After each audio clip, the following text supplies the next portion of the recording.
pada kesempatan kali ini, pada bincang-bincang kita tentang teh, kita akan, kita sudah mengundang uh, Ibu Mutia Safika Haq dari Pusat Penelitian Teh dan Kinan, untuk berbicara mengenai pertehan. Teh ini kan sudah menjadi lifestyle salah satunya di Indonesia juga, dan rasanya saya pun tiap hari minum teh.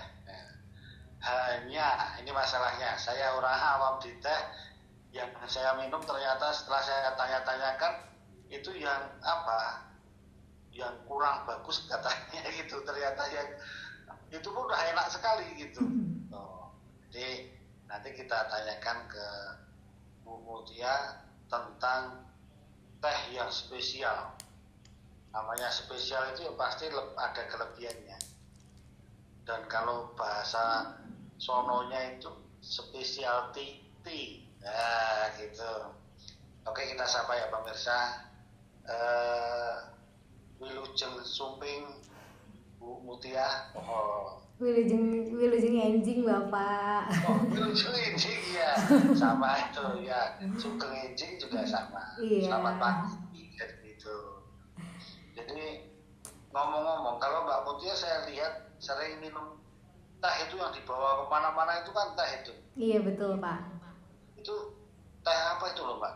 Nah, tadi Bapak kan sudah cerita-cerita mungkin ya Pak ya, Bapak suka minum teh, tapi sudah merasa tehnya itu udah enak ya Pak ya.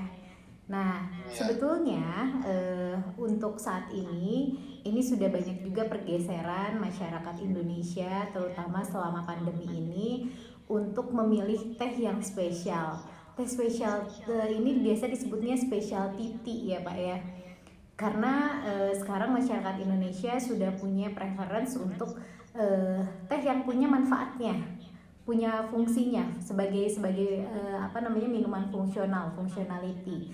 Nah, kalau kita berbicara mengenai teh yang punya manfaatnya, berarti kita sedang berbicara specialty tea, Pak, seperti itu. Nah, specialty tea ini tuh sebetulnya adalah teh yang istimewa sebetulnya. Definisi mudahnya adalah teh istimewa ya, Pak ya. Seperti itu. Tapi ada faktor-faktor yang menyebabkan teh tersebut menjadi spesial, Pak. Iya. Apa aja itu Mbak? Nah, yang pertama ya Pak ya, teh specialty tea ini dia memiliki rasa, aroma, kemudian warna seduhan, serta penampakan keringnya itu memiliki nilai lebih dari 80% atau 80 nilainya. Karena itu ada penilaian dari panelis yang biasa secara rutin menilai teh tersebut untuk organoleptik. Dan teh specialty ini yang pertama dia harus memiliki nilai lebih dari 80 seperti itu. Kemudian yang kedua ini memiliki senyawa kimia yang baik. Nah, senyawa kimia yang baik ini biasanya kita berbicara polifenol pada teh, di mana polifenol ini tinggi. Ketika teh tersebut memiliki polifenol yang tinggi, dia biasanya juga termasuk kategori specialty tea. Karena memang yang tadi saya sebutkan bahwa memang teh ini kan sudah bergeser kepada minuman fungsional ya Pak ya, untuk kesehatan, punya functionality. Nah, ini dia memiliki garis lurus, ketika polifenolnya tinggi maka untuk kesehatan pun juga semakin baik seperti itu. Dan juga saat ini tuh masyarakat Indonesia sudah bergeser untuk well-being itu untuk menurunkan tingkat stres ya Pak ya, karena di teh juga memiliki kadar L-theanin yang baik untuk menurunkan stres pada manusia seperti itu. Nah, selain senyawa kimia, tadi poin yang ketiga adalah jenis tanamannya. Apakah itu dari klon apakah itu dari sinensis atau bahan tanam unggul, kemudian praktek budidayanya, apakah praktek budidaya ini menerapkan budidaya yang sustainable agriculture atau organik, itu menjadi salah satu poin menjadi teh itu specialty tea. Kemudian teknologi pengolahannya seperti apa? dan juga faktor ekologi dan geografisnya. Ini seringkali juga ada yang disebut origin tea gitu kan Pak, yang dimana dia ditanam di daerah tertentu, memiliki cita rasa tertentu, karakteristik tertentu, sehingga dia menjadi specialty tea. Nah, satu lagi ini adalah sertifikasi salah satunya. Ini sertifikasi ini menjadi nilai plus bagi specialty tea, apakah dia menerapkan sistem good agriculture practice atau tadi selain sustainable agriculture ada organik, kemudian menerapkan misalnya sertifikasi fair trade, ataupun juga eco friendly, seperti itu Pak. Halo Pak Agus.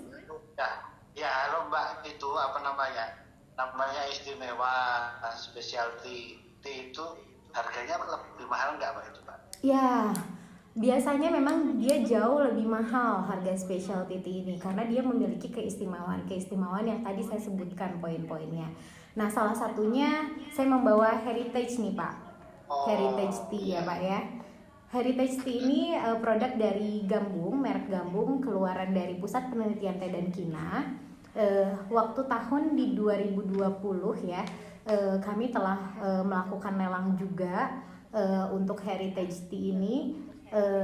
Sebesar 250 gram ini dia kurang lebih 2,5 juta, sehingga dalam dalam 1 kilo itu bisa sampai 8-10 juta seperti itu. Ini heritage ini dia berasal dari tanaman 100 tahun lebih Pak. Dia punya karakteristik yang sangat baik, cita rasanya. Dia punya floral dan fruity untuk profil tehnya. Dan dia terbuat dari pucuk-pucuk pilihan Pak. Nanti saya coba ini kan.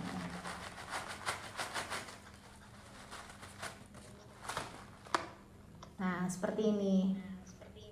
Ini hanya pucuk-pucuk pilihan, daun-daun muda yang kita proses.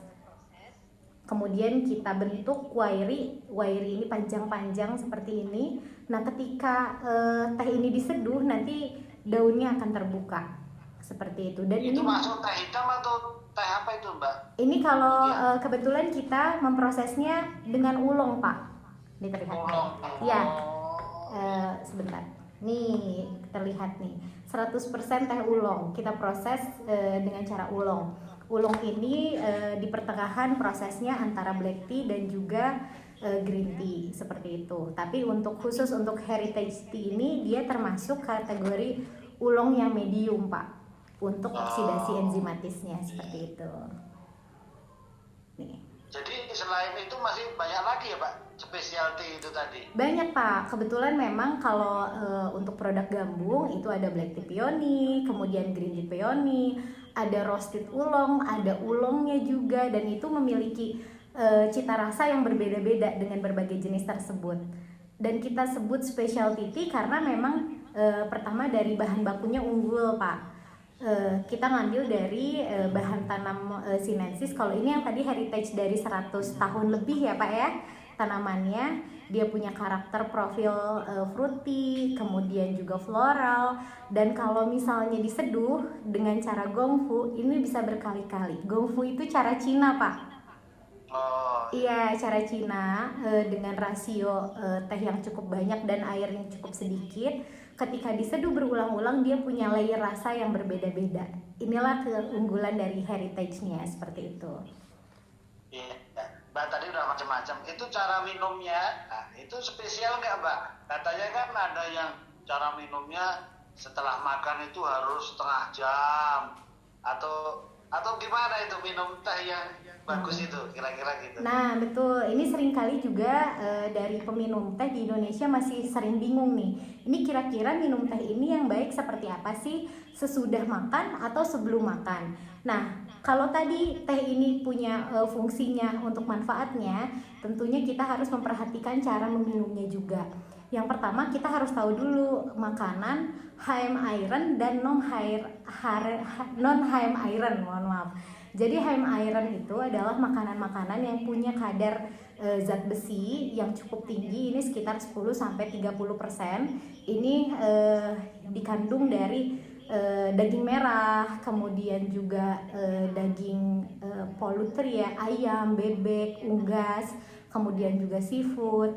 Dan sementara untuk non HM iron ini biasanya ada di kacang-kacangan atau sayuran hijau.